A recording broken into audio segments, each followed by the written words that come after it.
રંજનબેન ભટ્ટે પોતાની ઉમેદવારી પાછી ખેંચતા જ્યોતિબેન પંડ્યાએ પ્રતિક્રિયા આપી હતી। વડોદરા લોકસભા બેઠકથી ત્રીજી વખત રિપીટ કરાયેલ બીજેપી ઉમેદવાર રંજનબેન ભટ્ટે બીજેપીના આંતરિક વિવાદ વચ્ચે ઉમેદવારી પાછી ખેંચી છે। રંજનબેન ભટ્ટ ભાજપના જ કાર્યકરો નેતાઓના આક્ષેપો સામે ખુલાસા કરતા રહ્યા પણ વિવાદ શમવાનું નામ લેતો ન હતો। રંજનબેનનો પરિવાર પણ આ મામલે ડિસ્ટર્બ હતો। આ ઘટનાક્રમ વચ્ચે રંજનબેન ભટ્ટ દ્વારા ભારે હૈયે પોતાની ઉમેદવારી પાછી ખેંચી છે। આ સંદર્ભે ડોક્ટર જ્યોતિબેન પંડ્યાની પ્રતિક્રિયા લેતા તેઓએ જણાવ્યું હતું કે વડોદરાના બધા લોકોની વાત કરવાની હું નિમિત્ત થઈ। જે પણ થયું છે તે સારું થયું છે એમ કહીને કે ઈશ્વર કરે છે સારા માટે। મોદીજીની લીડરશિપમાં આપણને શંકા નથી। ઈશ્વરીય પ્રેરણાથી મેં વાત કરી હતી। આપણે બધા આમાં જોડાયા છીએ। મારે જે કહેવાનું હતું તે જાહેરમાંથી કહી દીધું છે। પાર્ટી અને પાર્ટી બહારના તમામ લોકો જાગૃત છે। મોદીજીના નિર્ણયમાં શંકા નથી।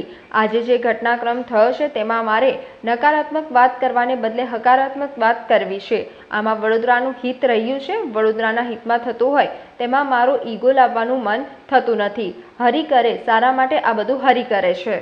જો ભાઈ વડોદરાવાસીઓની અને આપણા આસપાસના બધા જ ક્ષેત્રના લોકોની એક લાગણી ને માગણી હતી અને આખી પ્રોસેસ જે થઈ છે એમાં ઈશ્વરે જે કર્યું છે, જે પણ આમાં જોડાયા છે બધાને ખૂબ ખૂબ ધન્યવાદ।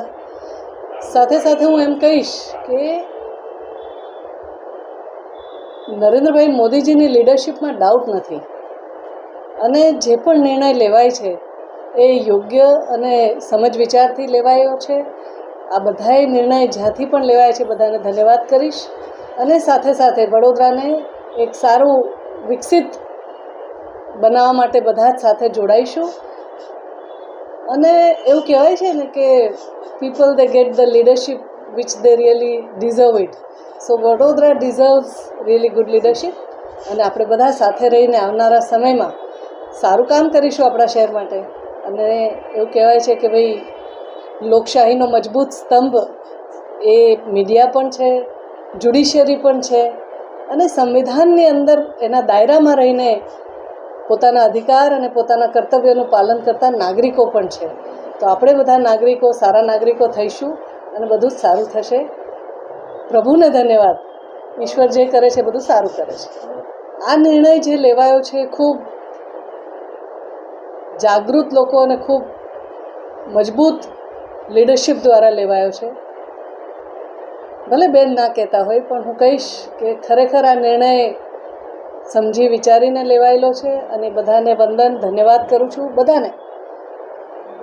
અને આવનારા સમયમાં પણ આ જ લોકો આ બધા નિર્ણય લેશે એમાં મને ખૂબ શ્રદ્ધા છે। સમાચારોના સતત અપડેટ મેળવવા માટે લોકમત ન્યૂઝને યુટ્યુબ ઉપર સબસ્ક્રાઇબ કરો, બેલ આઇકોન દબાવો અને અમારી સાથે જોડાયેલ રહો ફેસબુક, ઇન્સ્ટાગ્રામ અને ટ્વિટર ઉપર।